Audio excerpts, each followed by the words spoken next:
कि एक बिल तो पास हो गया जिसमें कि महीने का जो वेतन है दिसंबर माह के वेतन का, उस वेतन का भुगतान Bihar. Welcome to my YouTube channel teacher junction. Bihar में कड़ाके की ठंड पड़ रही है। बिहार के सारे स्कूलों को इस ठंड की वजह से बंद कर दिया गया है, या यूँ कहें बिहार के सरकारी स्कूलों का शैक्षणिक कार्य बंद है। बिहार के शिक्षकों का कार्य जारी है। बिहार के तमाम शिक्षक, या यूँ कहें लगभग शिक्षकों की ड्यूटी बिहार जाति आधारित गणना में लगी हुई है। इस बीच कड़ाके की ठंड के बीच भाई मुस्तफ़ा आज़ाद और पटना जिला अध्यक्ष बड़े भाई वीरेंद्र कुमार यादव जी पहले परियोजना कार्यालय जाते हैं। वहां से माह दिसंबर 2022 का जो आवंटन आना है वेतन भुगतान दिसंबर के लिए, उसकी जानकारी लेते हैं और लगभग 3 बजे के बाद teacher junction YouTube community post में डालते हैं। फिर वहां से वो सचिवालय पहुंचते हैं और बिहार के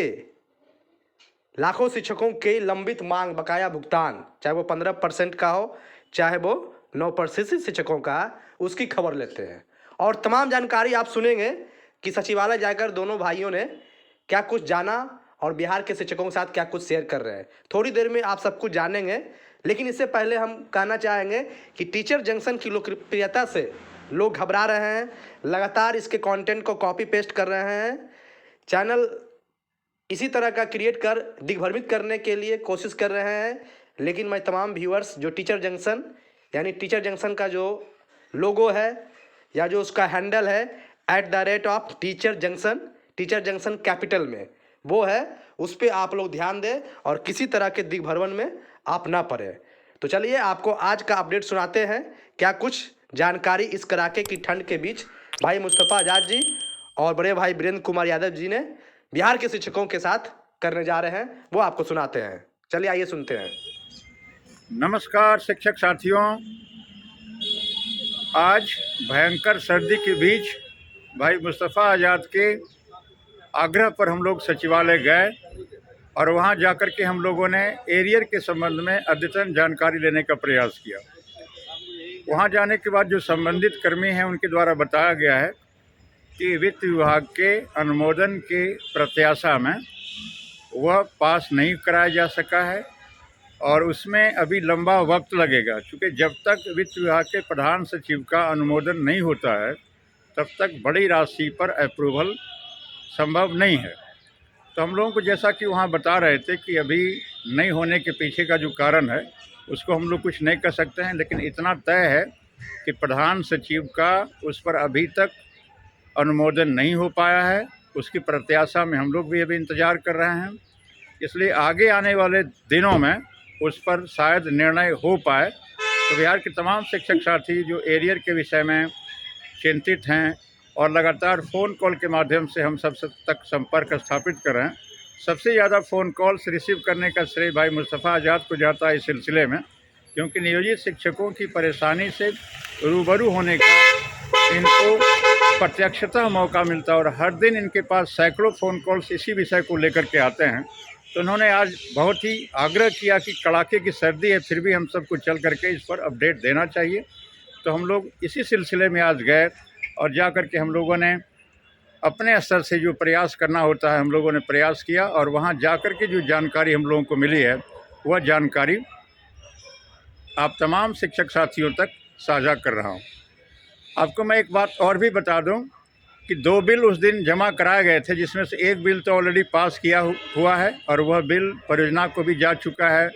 अनुमोदित होने के उपरांत फिर आज पूरे बिहार के 38 जिलों को भी वह राशि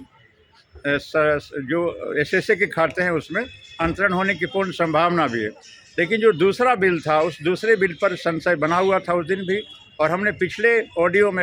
वीडियो में भी हमने बताया था कि ये दोनों अलग अलग करके बिल पास होंगे। और उसी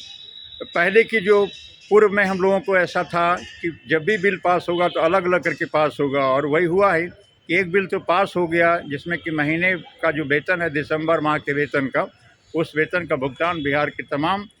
एसएसए आच्छादित शिक्षकों का हो सकेगा। लेकिन जो दूसरा बिल था उसमें था सभी प्रकार की बकाया मद की राशि का आवंटन, जिस पर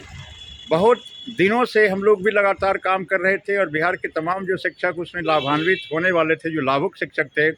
उनको भी लग रहा था कि अब इसी के साथ यह भी बिल पास हो जाएगा तो हम लोगों के खाते में आने वाले सप्ताह में या उसके बाद के सप्ताह में हमारे खाते तक वह राशि पहुंच पाएगी। लेकिन चूँकि बीच में अटक गया तो हम लोग भी परेशान थे कई दिनों से। लगा कि चल कर के मिलते हैं, जानकारी जुटाते हैं कि आखिर हुआ क्या है, कहाँ पे ये मामला अटका है। तो पूर्व के अनुमान के हिसाब से हम लोगों को जो संशय था वही हुआ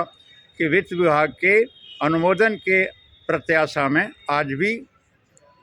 वह एरियर मद की राशि का जो आवंटन है, जो ऑलरेडी कोषागार सचिवालय में है, वह आज भी लंबित है। और आने वाले दिनों में प्रधान सचिव का अगर अनुमोदन होगा तो वो बिल पास होकर के फिर परियोजना में जाएगा और परियोजना फिर अपने तमाम जो ज़िले हैं 38 ज़िलों से जो उनके पास डिमांड, संशोधित डिमांड आया था, उस डिमांड के आलोक में वह सेग्रीगेट करके राशि का अंतरण करा पाएंगे। तो यही जानकारी हम आप सब तक समेकित रूप से साझा कर रहे हैं, जो आज हम लोगों को यहाँ सचिवालय से प्राप्त हुई है। और बिहार के तमाम शिक्षक साथी जो इस बात को लेकर के लगातार फ़ोन कॉल्स कर रहे थे, उन सबको मैं विनम्रतापूर्वक ये कह रहा हूँ कि आज की जो जानकारी है उस जानकारी के आधार पर ही मैं आप सबको साझा कर रहा हूँ। और फिर आगे अगर कोई और जानकारी इस विषय में हम लोगों को मिल पाएगी तो फिर हम आप तमाम साथियों तक फिर मुखातिब होंगे और विषय में आप सबको जानकारी दे पाएंगे। तो हमारे साथ आज टीम का हिस्सा बने क्रांतिकारी और जांबाज या समर्पण के पर्याय भाई मुस्तफ़ा आज़ाद, जो पटना जिला महासचिव और राज्य के प्रवक्ता भी हैं, और मीडिया प्रभारी संजय कुमार के साथ मैं वीरेंद्र कुमार यादव, जिलाध्यक्ष पटना।